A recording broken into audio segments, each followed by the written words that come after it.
Hello बच्चों। आज हम स्टार्ट कर रहे हैं क्लास 10th मैथ का first chapter CBSE board rational number. Rational number किसे कहा जाता है? तो रैशनल नंबर एक्चुअल में कुछ नहीं होता, सिंपलेस्ट फॉर्म ऑफ फ्रैक्शन होती है। सिंपलेस्ट फॉर्म ऑफ फ्रैक्शन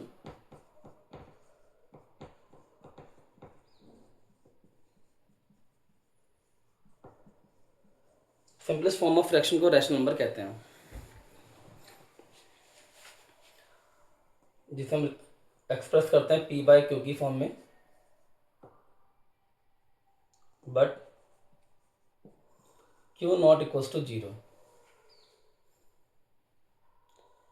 अब जब ये सिंपलेस्ट फॉर्म ऑफ फ्रैक्शन होती है तो इसका मतलब ये हो गया कि पी एंड क्यू का कॉमन फैक्टर नहीं होगा एक्सेप्ट वन। तो हम ये लिख सकते हैं P and Q have no common factor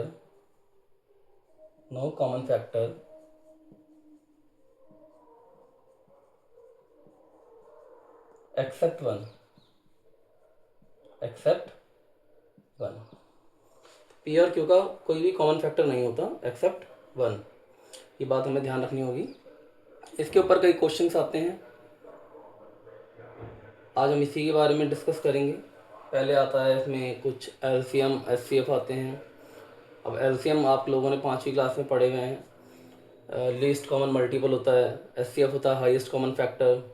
ठीक है, तो आज हम इसमें जो फार्मूला पढ़ने वाले हैं, एलसीएम और एचसीएफ तो आप लोगों को आता ही होगा। तो आज हम इसमें जो फार्मूला पढ़ने वाले हैं वो है पहला H C F multiply L C M बराबर होता है प्रोडक्ट ऑफ टू नंबर।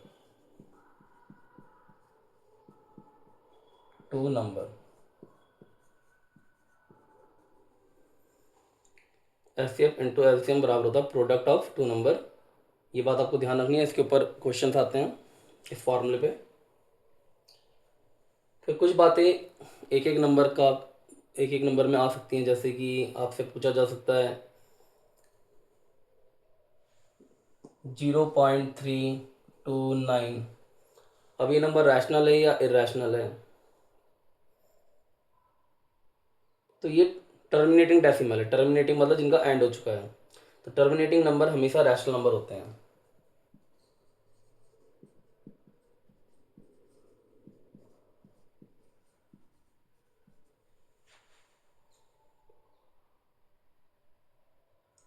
अब एक और आता है, जैसे कि आपसे पूछा जाए 0.3232 तो ये वाले नंबर भी रैशनल नंबर कहलाए जाते हैं। ये होते हैं नॉन टर्मिनेटिंग रिपीटिंग नंबर। ये भी आपके रैशनल नंबर है।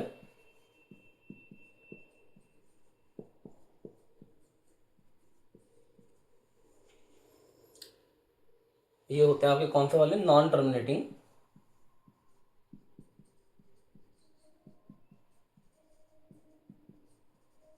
रिपीटिंग। तो ये भी आपके रैशनल नंबर ही कहलाए जाते हैं। तो हमने अभी पढ़ा रैशनल नंबर के बारे में कि रैशनल नंबर क्या होता है। सिंपलेस्ट फॉर्म ऑफ फ्रैक्शन होती है, सिंपलेस्ट फॉर्म ऑफ फ्रैक्शन, जिसे हम पी बाय क्यू की फॉर्म में रिप्रेजेंट करते हैं, but Q not equals to zero.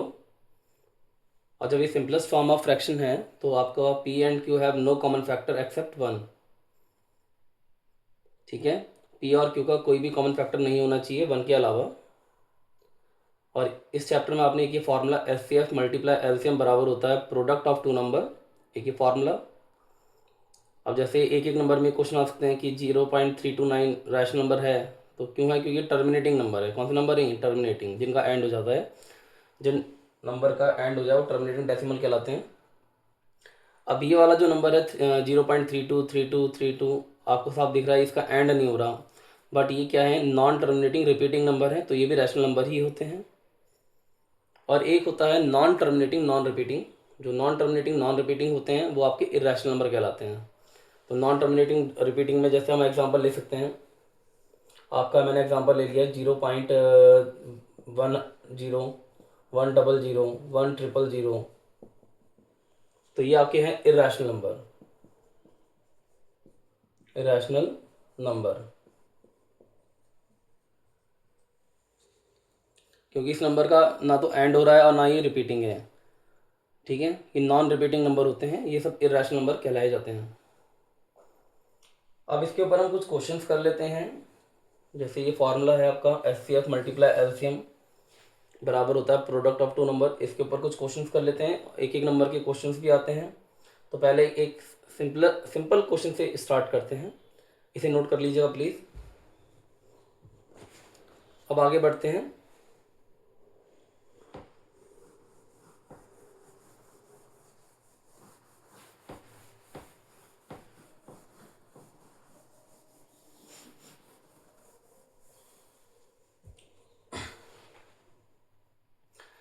पहले एक सिंपल क्वेश्चन,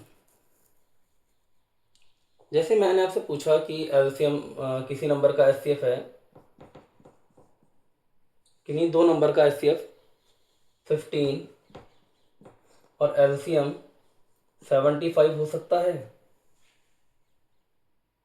किन्हीं भी दो नंबर का एचसीएफ 15 और एलसीएम 75 पॉसिबल है। तो अब इस तरह के क्वेश्चन को कैसे करते हैं। एचसीएफ होता है हाईएस्ट कॉमन फैक्टर और एलसीएम होता है लीस्ट कॉमन मल्टीपल। इसका मतलब आपको समझ में आ रहा होगा, ये फैक्टर है और ये मल्टीपल है, तो फैक्टर तो मल्टीपल को हमेशा डिवाइड करेगा तभी पॉसिबल होगा। फैक्टर अगर मल्टीपल को डिवाइड ही नहीं कर पा रहा है तो इसका मतलब ये नंबर पॉसिबल ही नहीं है। तो इसे चेक करने का तरीका ये होता है कि हमने कुछ नहीं करना, हमने एलसीएम को डिवाइड कर देना है एचसीएफ से। 15 5 75, तो ये नंबर डिवाइड हो गए। इसका मतलब two number are possible, two numbers are possible, दो नंबर पॉसिबल हैं जिनका एचसीएफ 15 होगा और एलसीएम 75 होगा। अब ये क्वेश्चन एक नंबर में आता है। ऐसे ही एक क्वेश्चन और जो एक नंबर में आ सकते हैं, जैसे आपसे पूछा जाए कि कोई नंबर है, फर्स्ट नंबर आपको दे दिया जाए, फर्स्ट नंबर आपको दे दिया a² b3 z7 और सेकंड नंबर आपको दे दिया a³ b z3 और t। आपसे पूछा जाएगा कि इसका एचसीएफ निकालिए और एलसीएम निकालिए। तो आपसे एचसीएफ और एलसीएम पूछेंगे। तो पहले एचसीएफ, एचसीएफ होता है हाईएस्ट कॉमन फैक्टर। तो आप एचसीएफ होता है हाईएस्ट कॉमन फैक्टर, तो जो कॉमन है आपने सिर्फ उन्हीं को देखना है और कॉमन में भी छोटी पावर आपने देखनी है, बड़ी पावर को आपने नहीं देखना। तो जैसे यहाँ पे a की पावर 2 आ रही है और यहाँ पे a की पावर 3 आ रही है, तो a की पावर 2, यहाँ b की पावर 3 आ रही है, b की पावर 1 आ रही है, तो b, यहाँ z की पावर 3 है, z की पावर 7 है, z की पावर 3, ये आपका एचसीएफ होगा। और एलसीएम में आपका आएगा, एलसीएम में देखते हैं बड़ी पावर, लीस्ट कॉमन मल्टीपल है, a3 और a2 में a3 आएगा, b3 और b2 में b3 और b1 पावर में b3 आएगा, z3 और z7 में z7 आएगा, और t, वहाँ पे t नहीं आ रहा लेकिन लिस्ट कॉमन मल्टीपल में हमें t भी लेना पड़ेगा, जो नंबर बच जाते हैं वो भी लिया जाता है। तो ये था आपका एचसीएफ और एलसीएम। ठीक है, एक नंबर का क्वेश्चन ये भी है और एक नंबर का क्वेश्चन ये भी है, एक एक नंबर में ही ये क्वेश्चन पेपर में आते हैं। अब इसे नोट कर लीजिएगा। अब करते हैं क्वेश्चन जो एनसीईआरटी से रिलेटेड भी है।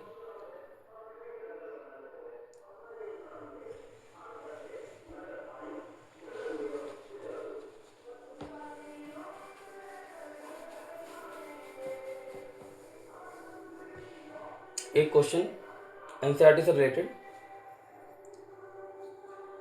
जैसे एक क्वेश्चन है कि आपका एचसीएफ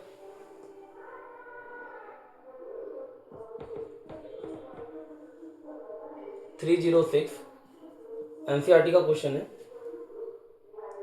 657 का एचसीएफ आपको 9 दे रखा है।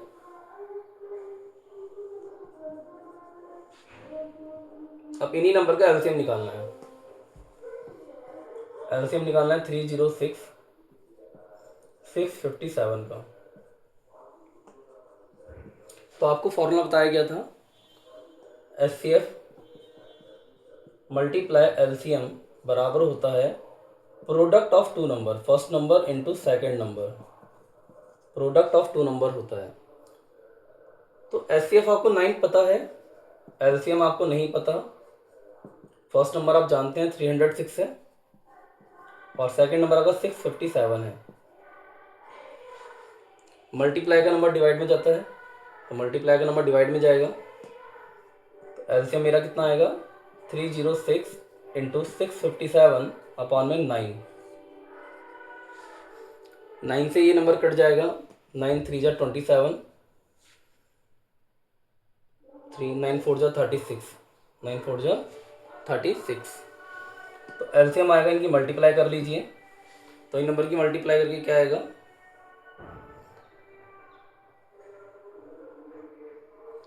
22338। तो ये आपका LCM हो गया। इसी चैप्टर में एक क्वेश्चन और भी है, इसे नोट करिएगा, इंपॉर्टेंट क्वेश्चन है ये।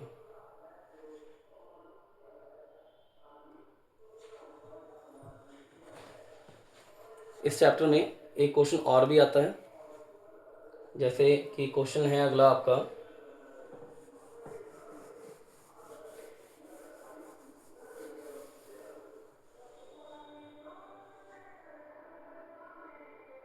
चेक वेदर 6 की power n can end with digit 0। NCERT का क्वेश्चन नंबर 6। चेक वेदर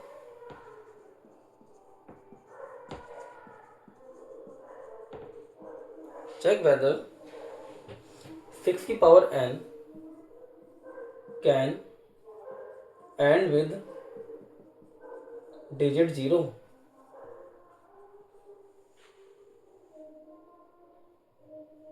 किसी भी पावर के लिए, कोई भी पावर, किसी भी पावर के लिए 6 की पावर n जो है डिजिट 0 से एंड हो सकता है। किसी पावर के लिए जो 6 है क्या डिजिट 0 से एंड हो सकता है? क्या ये पॉसिबल है? तो चेक कर लेते हैं। देखिए, जैसे 6 की पावर 0 लिखा तो उसकी वैल्यू 1 होती है, किसी भी नंबर की पावर 0 होती है तो उसे 1 मानते हैं।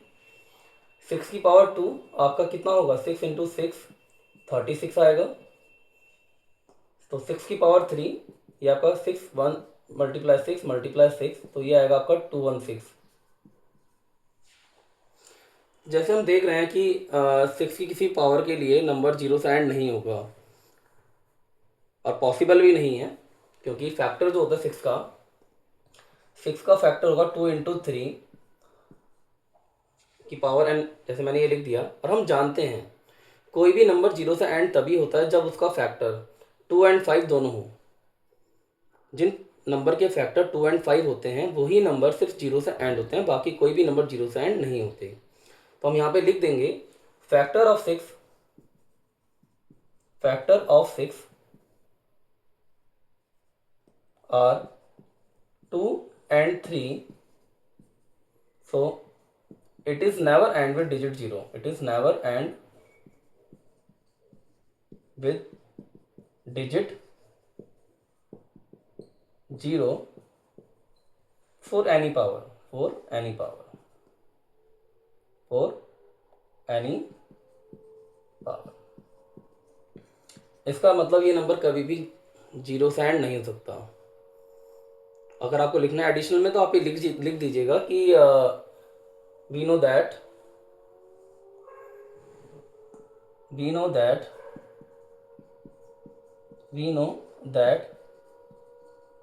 number end with digit 0, number end with digit 0 when their factor are 2 and 5। अगर किसी नंबर का फैक्टर 2 और 5 होते हैं तो वो ही नंबर आपके 0 से एंड होते हैं।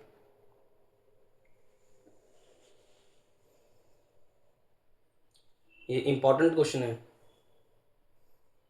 अब हम बोर्ड प्रिपरेशन कर रहे हैं तो ये क्वेश्चन आपने सारे देखने हैं किस तरह से हो रहे हैं, इसे नोट कीजिए, वीडियो पॉज करके इसे नोट कर लीजिए।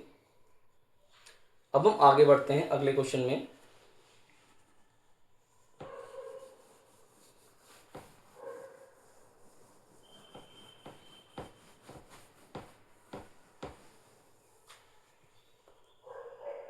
जैसे कि अगला क्वेश्चन है, आपको एक्सप्लेन करना है कि 7 × 11 × 13 + 13, इसका सेकंड पार्ट आप अपने आप देख लेना, मैं ये वाला क्वेश्चन एक्सप्लेन कर रहा हूँ। आपको ये पूछा जा रहा है कि क्या ये नंबर कंपोजिट नंबर है या नहीं है। पहली बात है, कंपोजिट नंबर क्या होता है। कंपोजिट नंबर कहा जाता है जिसके फैक्टर 2 से ज़्यादा होते हैं। जिन नंबर के फैक्टर 2 से ज़्यादा होते हैं, दो फैक्टर से जिनके 2 से ज़्यादा फैक्टर होते हैं, वो कंपोजिट नंबर कहलाते हैं। तो हम चेक करेंगे क्या इस नंबर का फैक्टर 2 से ज़्यादा है या नहीं है। तो देखिए, जैसे हम सॉल्व करते ही हैं, पहले इन दोनों में 13 कॉमन आ रहा है, तो 13 मल्टीप्लाई क्या बचा, 7 × 11 + 13 बन जा 13 बच गया ब्रैकेट में। 13 मल्टीप्लाई 77 + 1, 13 मल्टीप्लाई 78 आ गया। अब इतना तो क्लियर हो गया कि जब हम इसका फैक्टर करेंगे, इनका प्रोडक्ट करेंगे, प्रोडक्ट करने के बाद इनकी मल्टीप्लाई करेंगे, मल्टीप्लाई करने का जो भी नंबर आएगा उसका फैक्टर क्या होगा, उसका फैक्टर होगा 1, 13 और 78। तो इसकी मल्टीप्लाई करने का जो भी नंबर आएगा उसके फैक्टर आ रहे हैं 1, 13, 78। तो ये नंबर कंपोजिट नंबर कहलाएगा क्योंकि इसके जो फैक्टर हैं 2 से ज़्यादा हैं।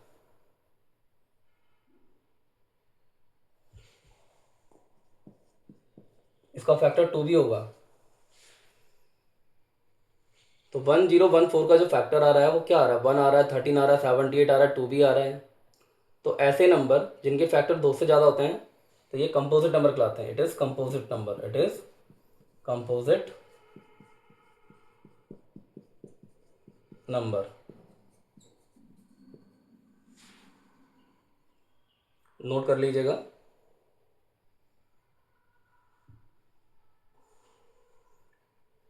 अब इसके बाद एक क्वेश्चन और है एनसीईआरटी में, पहली एक्सरसाइज का ही। देखो बेटा, बोर्ड प्रिपरेशन चल रही है, मैं सारे क्वेश्चन तो नहीं करवाऊंगा, लेकिन हाँ ये है कि जो इंपॉर्टेंट मुझे लगते हैं वो क्वेश्चन मैं आपको जरूर बताऊंगा जो पेपर में आने के चांसेस होते हैं। ठीक है, तो जैसे कि आपका अगला क्वेश्चन है 1.1 एक्सरसाइज में 7th क्वेश्चन। तो अगर आप 7th क्वेश्चन को देखते हैं तो यहाँ लिखा है there is a circular path around a sport field, Sonia take 18 minute to drive 1 round of field while Ravi take 12 minutes for the same. Suppose they are both start at the same time. तो वो एक साथ दोबारा कब मिलेंगे आपसे पूछा जा रहा है। जैसे क्वेश्चन में कहा गया है कि दो बच्चे हैं, दो बच्चे आपके एक सर्कुलर पार्क के चारों तरफ भाग रहे हैं। और जब बच्चे सर्कुलर पार्क के चारों तरफ भाग रहे हैं तो आपसे ये पूछ रहा है, एक को 18 मिनट लगते हैं, एक को 12 मिनट लगते हैं। तो उन्होंने स्टार्ट कर ली जर्नी एक साथ, यहाँ से स्टार्ट करी दोनों ने, एक को लगे 12 मिनट, दूसरे को लगे 18 मिनट। तो वो एक साथ दोबारा कब मिलेंगे। तो ऐसे में हम क्या कर सकते हैं, देखो हाईएस्ट कॉमन फैक्टर तो हम नहीं निकालेंगे क्योंकि बहुत ही कम चांस है यहीं पे आके मिलेंगे दोबारा, कोई बार बार तो रास्ते में कहीं मिल नहीं रहते, तो यहीं पे आके दोबारा एक साथ मिलेंगे इसी पॉइंट पे आके, क्योंकि एक को 12 मिनट लग रहे हैं, एक को 18 मिनट लग रहे हैं। तो ऐसे में हम क्या करते हैं, एलसीएम लेते हैं। क्या लेते हैं एलसीएम। तो आप 12 और 18 का एलसीएम निकाल लीजिएगा। एलसीएम लीस्ट कॉमन मल्टीपल होता है, ऐसा नंबर जो इन दोनों के टेबल में आता हो। तो इन दोनों के टेबल में कौन सा नंबर आता है, 36 आता है। तो 36 आपका फाइनल आंसर हो गया।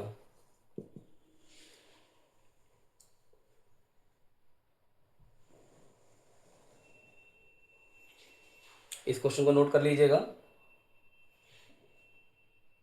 आज के लिए वीडियो में इतना ही, कल फिर नेक्स्ट एक्सरसाइज के साथ आते हैं और अच्छे क्वेश्चंस, कल हम और अच्छे क्वेश्चंस करेंगे, वेरी वेरी इंपॉर्टेंट क्वेश्चन। कल हम सेकंड चैप्टर और आपका फर्स्ट चैप्टर की एक क्वेश्चन है जो कि बहुत इजी क्वेश्चन है, उसके बारे में डिस्कस करेंगे नेक्स्ट क्लास में।